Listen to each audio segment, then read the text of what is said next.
Have you ever experienced a feeling like no matter what you do, you're going to fail miserably at a job interview or test?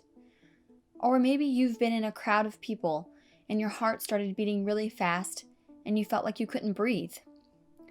Maybe in this current climate, you feel like if you go to the grocery store, you will most surely contract COVID-19. These feelings, stress-induced feelings of fear or an apprehension about what is to come, are called anxiety. Okay, sure, but what is anxiety exactly? To better explain this, let's learn about some basic parts of the brain that are stimulated when you feel anxious. While there are many different parts of the brain whose job is to relay sensory stimuli to different parts of the body, the amygdala plays the most important role when it comes to emotions.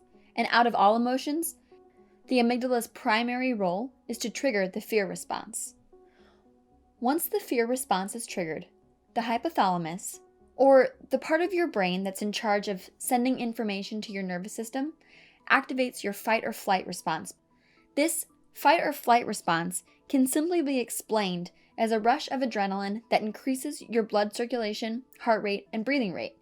It also increases your metabolism, decreases your appetite, and sends blood away from your organs to your muscles. After you get a rush of adrenaline, another hormone, cortisol, is released to tell your body it needs to replenish energy. This causes a craving in foods with high sugars and fats. Only after your fear response is triggered in your amygdala and stress hormones are released by the hypothalamus is your prefrontal cortex, the part of your brain that deals with logic, alerted. This part of your brain also controls your decision-making abilities, complex cognitive thinking, problem solving, and your personality. The prefrontal cortex is the part of your brain that has evolved most recently. Research has also shown that large amounts of stress set off chemical reactions that weaken the ability of the prefrontal cortex while strengthening older parts of the brain.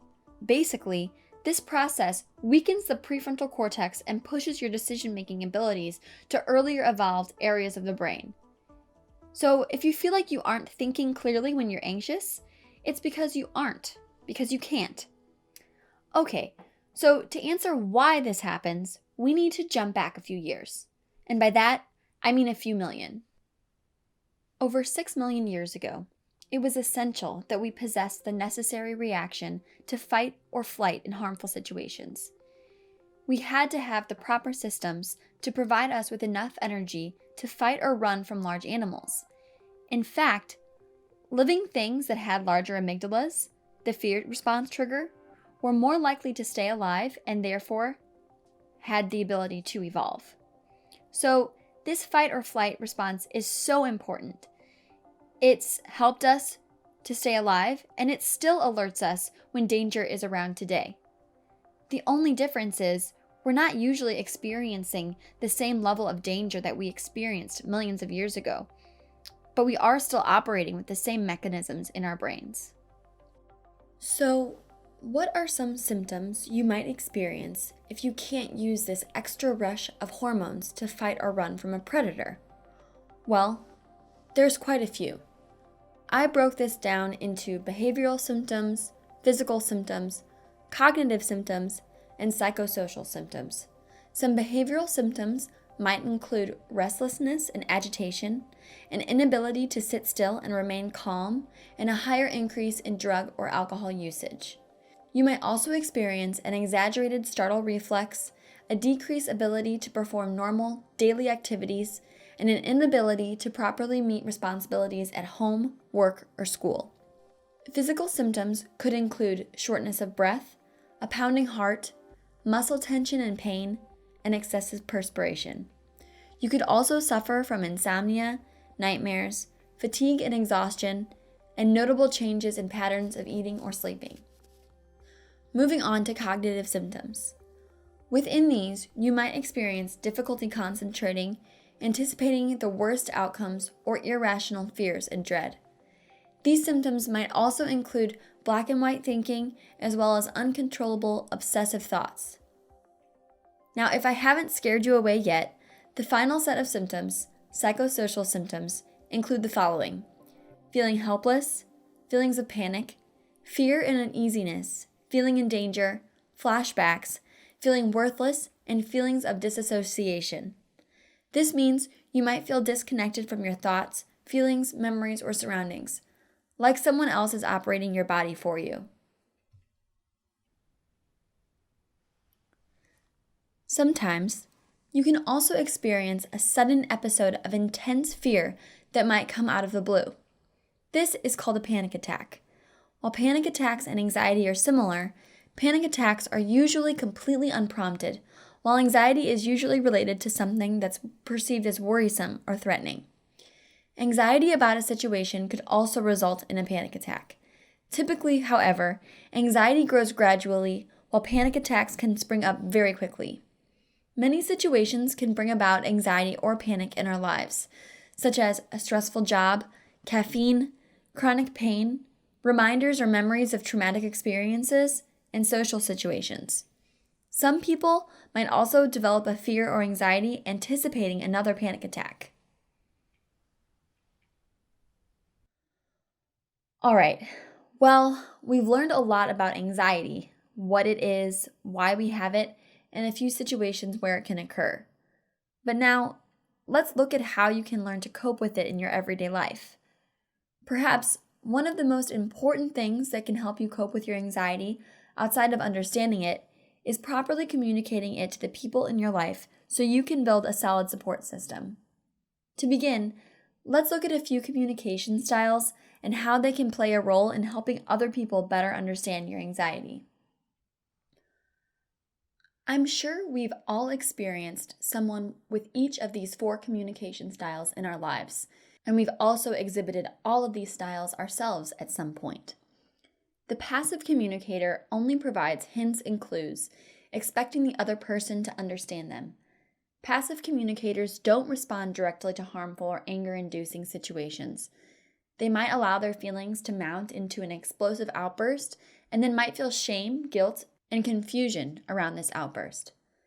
The aggressive communicator reacts instantly and lashes out. They might have tendencies to dominate and criticize others and interrupt often. These communicators might be intimidating, feel entitled, may not listen well, and may use you statements. The passive-aggressive communicator gives the best of both worlds. They may appear passive on the surface, but they are acting out in indirect and subtle ways. These communicators may deny there's a problem and may appear cooperative while also doing things to annoy or disrupt others. These communicators might use heavy sarcasm, have difficulty acknowledging their anger, and might use facial expressions that don't match how they feel, like smiling when they're angry.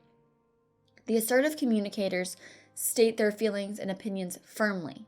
They are advocates for their rights, but are also very respectful of others. These communicators state feelings, needs, and wants clearly and appropriately, use I statements, listen without interrupting, speak in a calm tone of voice, and feel in control of themselves. Assertive communicators might hold the belief that they are responsible for their own happiness and place a high priority on having their rights respected. They typically feel more confident and connected to others and address dilemmas as they arise. So take a minute.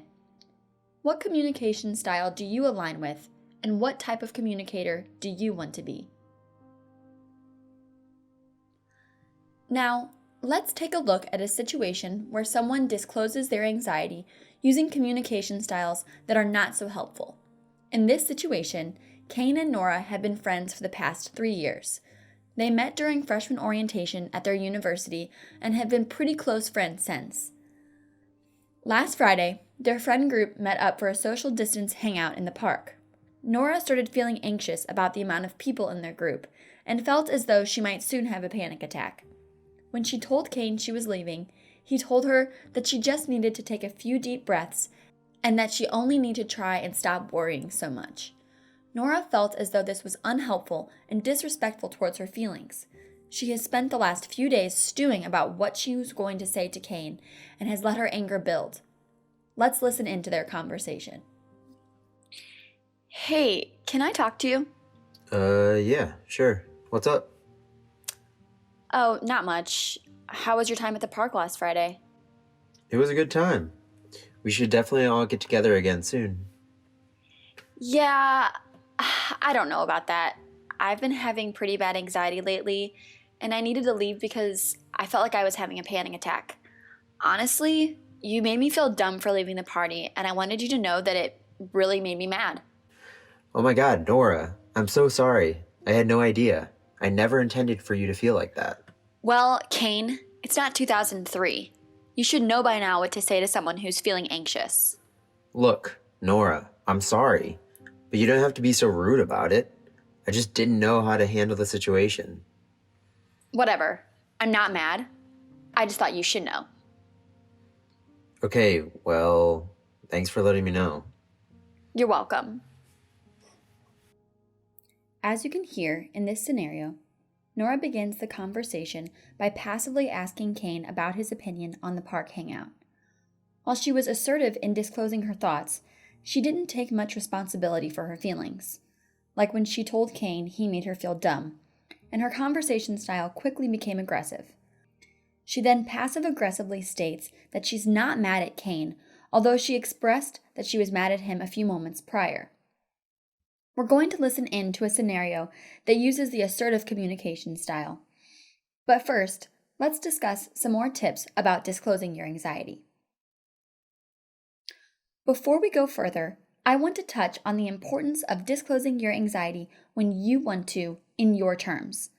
While it may be helpful to have a solid support system, this may not ring true for everyone. So, assuming you do want to disclose your anxiety to a friend, coworker, partner, or boss, here are a few things you might want to consider before sharing. First, why do you want to share? It's important to look at your motivation behind disclosing this information. For example, is it because you want a friend to have a deeper understanding of you? Are you looking for someone to help you de-escalate your anxiety in certain situations? Or are you angry at your friend because they minimized your anxiety in the past, so you want to bring it up now? It's totally normal that you would feel angry and frustrated if someone doesn't try to understand your anxiety. But if your desire to disclose comes from a place of anger or shame, the chance of receiving a positive outcome will be much lower. That being said, it's important to be aware of your mood when you disclose your anxiety. If you're feeling really resentful before you talk to a friend or partner, chances are you're going to reflect those feelings in an unhealthy communication style. Sometimes it's necessary to take some space to feel those frustrated or hurt feelings before you talk to someone. That way, your conversation will be a lot more productive and you will leave the conversation feeling more connected and heard. Feeling calm and clearly communicating why you want to tell someone about your anxiety is a great way to start the conversation. Remember, you don't have to disclose everything to feel like the person understands you. You can disclose your whole history, or you can give them a brief overview. You set the boundaries in this discussion. If they ask you something you don't want to disclose, it's okay to tell them you're not comfortable sharing that information. Focus on the type of relationship and the level of trust you've developed with them. For example, there's a difference between launching into your whole anxiety history with a friend you recently met or a partner you've been involved with for a long time. There are many different ways to disclose this information to someone. You could have this conversation in person, over FaceTime, over the phone, or write them a letter. Again, your disclosure, you are valid in doing whatever feels the most comfortable for you. It's important that you set the tone so they know this is something important you want to tell them. It's important and healthy for you to discuss your needs and boundaries, so remind yourself that you are not bothering your friends.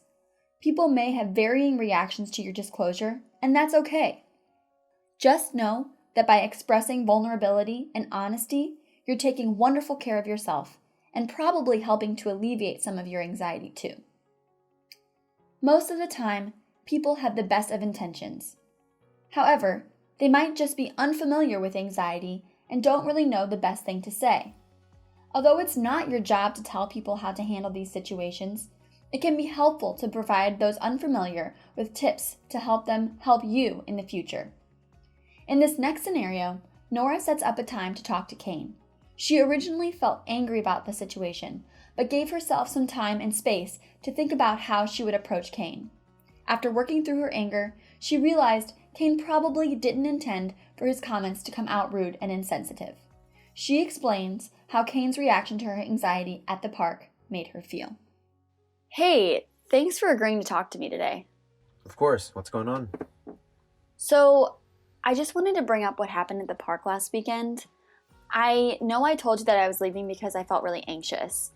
And I wanted to tell you about when I get anxiety so you can understand what it's like for me. It's really important that you can understand where I'm coming from, even if it's something that you've never experienced before. Okay, yeah. I'm actually really glad you brought this up. I know I didn't handle that situation well. I didn't even really know what to say. I'm sorry. It's okay.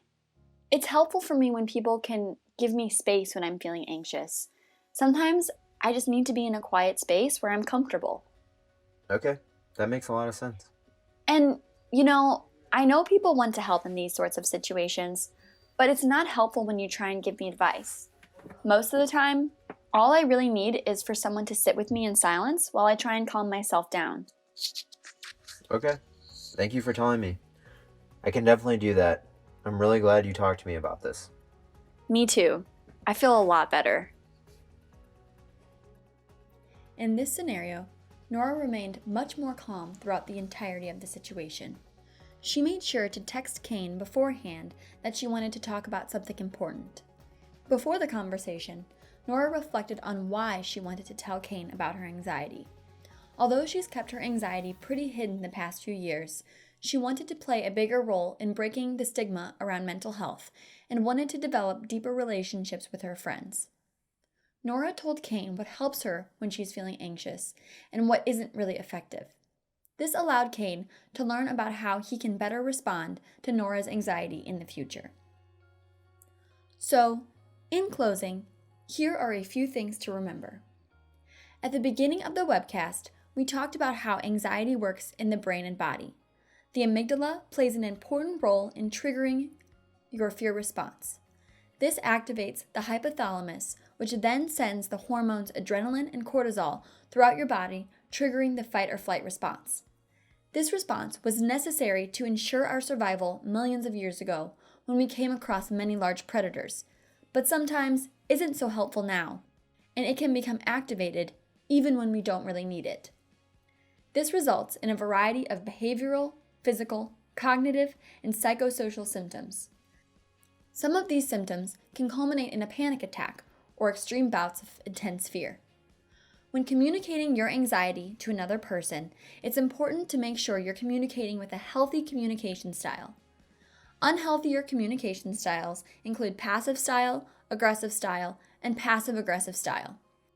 The assertive communication style is most effective in communicating something important.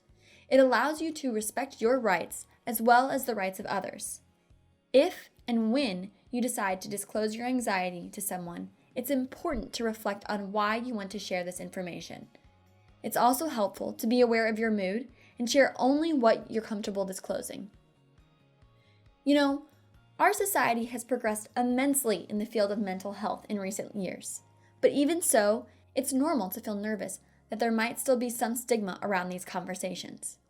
Additionally, although this video focused primarily on anxiety, many of the tools and techniques can be related to disclosing other forms of mental health as well. Remember, understanding your anxiety is one of the first steps in learning to cope with it, and creating a solid support system is extremely helpful too. My hope is that you walk away from this video feeling a little more knowledgeable about something that affects many of us today, especially given these extremely uncertain times. Thank you for listening, and have a great day.